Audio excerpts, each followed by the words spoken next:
বিধানসভা নির্বাচন যত এগিয়ে আসছে ততই চড়ছে প্রচারের পারদ। এই আবহে রায়গঞ্জে জোর কদমে প্রচারে নেমেছেন সিপিআইএম প্রার্থী জীবনানন্দ সিংহ।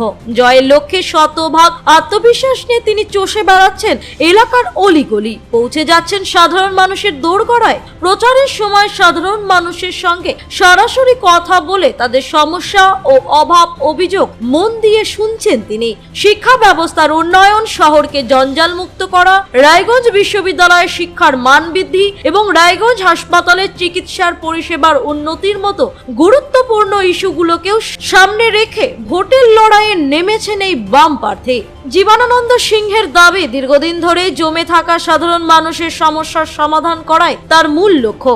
সেই লক্ষ্য পূরণ করতেই তিনি বিধায়ক পদে প্রতিদ্বন্দ্বিতা করছেন। অন্যদিকে প্রচারে নেমে ইতিমধ্যে সাধারণ মানুষের কাছ থেকে ভালো সাড়া পাচ্ছেন বলে দাবি করেছেন তিনি। এলাকার মানুষের উৎসাহ ও সমর্থন তাকে আরো আত্মবিশ্বাসী করে তুলছে। জীবনানন্দ সিংহ। আচ্ছা, তো আজকে কি ছিল? সিপিএম পার্টির থেকে দাঁড়িয়ে তো আজকে কোথায় কোথায় বললেন? আজকে 24-25-26 কি মনে হচ্ছে কেমন সাড়া পাচ্ছিল জনগণের? এবার আমাদের ব্যাপক সারা বিভিন্ন অংশের মানুষ আমাদের সঙ্গে যুক্ত হচ্ছে। এবার লাল ঝান্ডার প্রতি মানুষের সহানুভূতি সহযোগিতা অনেক করছে।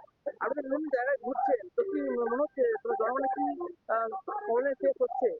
হ্যাঁ, জনগণের কি সমস্যা হচ্ছে? জনগণের অনেক সমস্যা। রায়গঞ্জের যেমন সমস্যা গুণে শেষ করা যাবে না। রায়গঞ্জ জঞ্জাল যুক্ত, রায়গঞ্জ ড্রেনেজ নেই, রায়গঞ্জ ছেলেমেয়েদের চাকরি নেই, রায়গঞ্জে ভালো পড়াশোনা হচ্ছে না, রায়গঞ্জ ইউনিভার্সিটি কলেজে এখনো পঠন ঠিকঠাক হচ্ছে না, রায়গঞ্জ হাসপাতাল খারাপ, রায়গঞ্জ সমস্যা বলে শেষ করা যাবে না। রায়গঞ্জ থেকে রামকৃষ্ণ দাসের রিপোর্ট, কুলিক নিউজ।